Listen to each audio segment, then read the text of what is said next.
At one of my PD workshops, the teachers and I discussed writing. Later, the principal emailed me to say it was both affirming and motivating.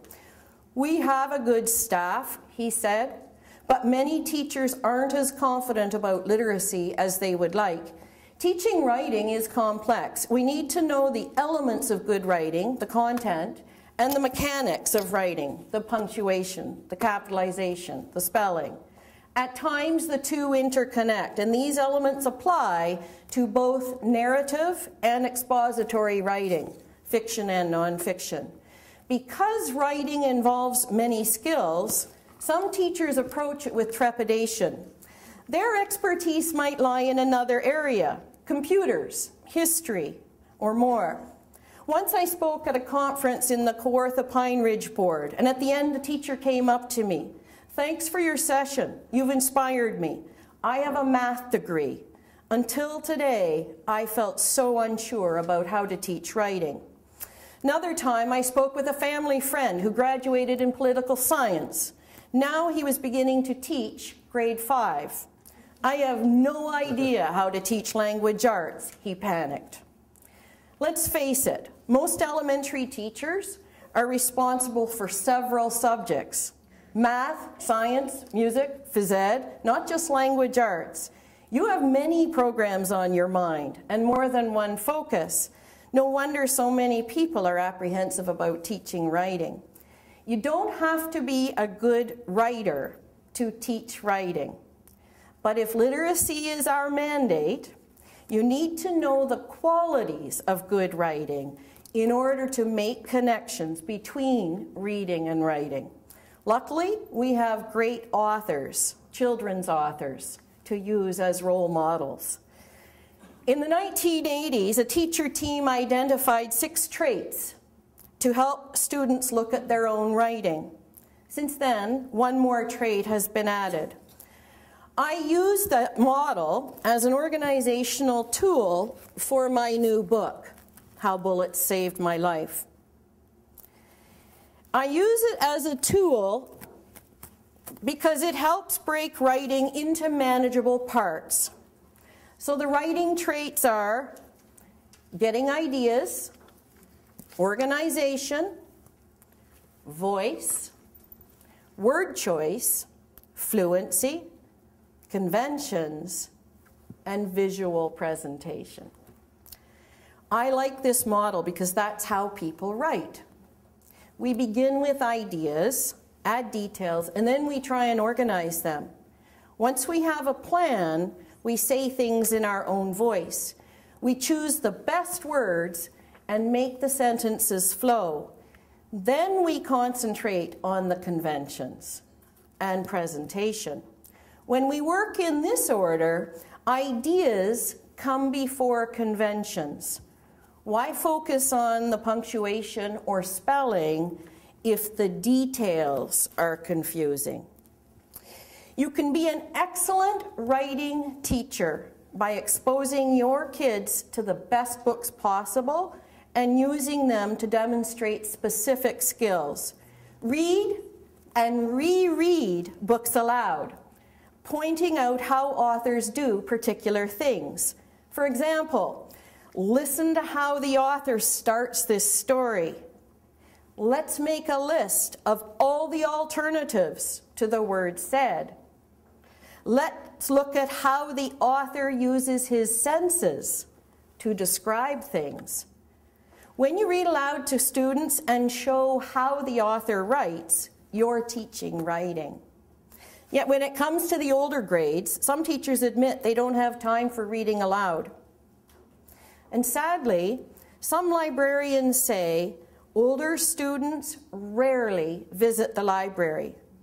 And many parents stop reading to their children as soon as they can read on their own. For most of us, writing is hard work. It's highly creative and involves many things to think about. Thinking and writing go hand in hand, and we need lots of time to do a good job. Mary Machusi of Pembroke Publishers, sitting at the back, nudged me to write this new book. She felt I had something important to share with readers, but I must confess that the thought of writing another book overwhelmed me. My mind wandered as I stared at the computer last winter, choosing words and constructing meaning. Yet as I battled structure and struggled with organization, I relished the creativity of writing. After I got started, I realized I had a lot of information for teachers, but I didn't want to make the reading too long. I was having trouble moving ahead and including everything I wanted. Then I decided to use bullet points to add material without burdening the reader. Bullet points keep people reading. They highlight easily digestible bits of information, keep attention focused, and break up dense pools of text. For me, the bullet points help me get on with writing effectively and efficiently. They did, if not literally save my life, give new vigor to my work. The title, How Bullets Saved My Life, came by accident. But with its exaggeration and playfulness, it creates interest and illustrates playing with words. I like the occasional creative and whimsical book title. They add a bit of life and fun to the structured and serious side of writing. Writing skills are critical to academic success. More than ever before, math and science are language-based. Most employers care about writing skills. In a labor force full of mediocre writers, someone who writes well stands out. Effective titles do two things: capture the reader's interest and give a clue to the topic. So in my new book, I list many ways to help you with your students think of terrific titles, such as alliteration, rhyme, and intrigue. In the last few weeks, I've gotten many emails commenting on the title of my book. This one came from a French language trainer in Toronto. Congrats on your new book. I'm happy for you, and I agree with you. Bullets are lifesavers. I use them all the time in my training and communications documents. Another one came from a vision resource teacher, a VRT in Simcoe County. I can't wait to read your book. I love the title, and you're right, bullets do truly keep people reading. On Saturday, I was talking with a colleague who teaches grade 6. Her class is researching different countries and making brochures. She's in the middle of teaching them how to use bullet points to be succinct and concise. After launching the concept of good writing with kids, I guide our conversation toward them being writers. Now it's your turn. Pretend you're going to write something. And what's the first thing you need to have? The answer is an idea. Writers get ideas from everyday life, books, interests, nature, dreams, friendship, families, memories, thoughts, feelings, TV, computers, and the imagination. After we discuss how to get good ideas, we talk about organization, and I show them storyboard sketches as one organizational tool. I read aloud the first few lines of books to demonstrate how writers start stories, and then we move to other elements of good writing.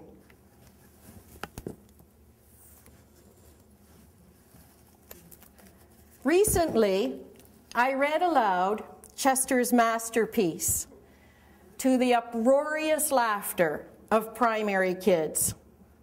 When Melanie Watt's cat, Chester, tries to write his own masterpiece, a duel ensues.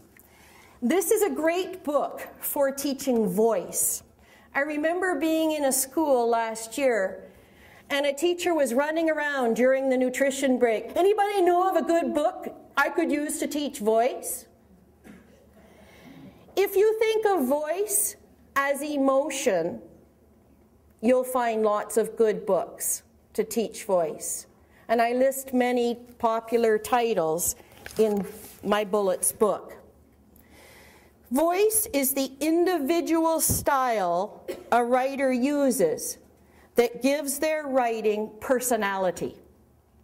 Words like artistic expression and mime challenge primary kids, but they can easily distinguish between exasperated Melanie, Chester, what are you up to? Chester, this is unacceptable. Chester, that's not funny. And bossy Chester, this is my book. I can write whatever I want. And I can draw all over the pages and make up my own stories. Obviously, these two characters sound different. You can also use the Chester books to teach story elements, and in this case, protagonist, antagonist, and conflict.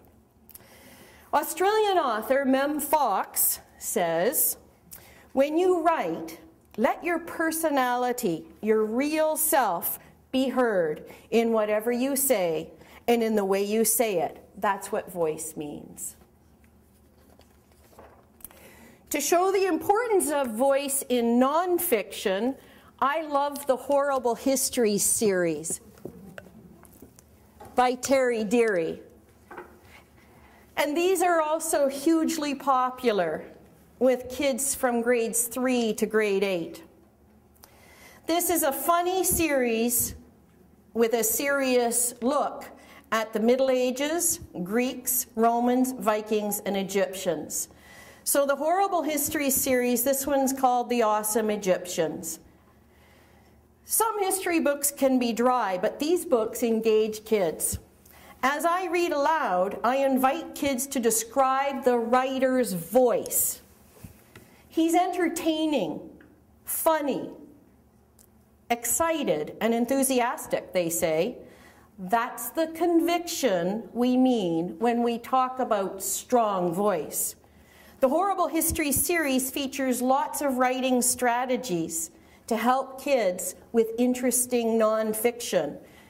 The alliteration in the titles and the headings, Horrible History, Fascinating Pharaohs, A Gallery of Gods, accurate yet quirky information, clear and concise words, puns and wordplay. If you show kids these strategies, they can practice them in their nonfiction writing. Nonfiction can be every bit as imaginative as fiction.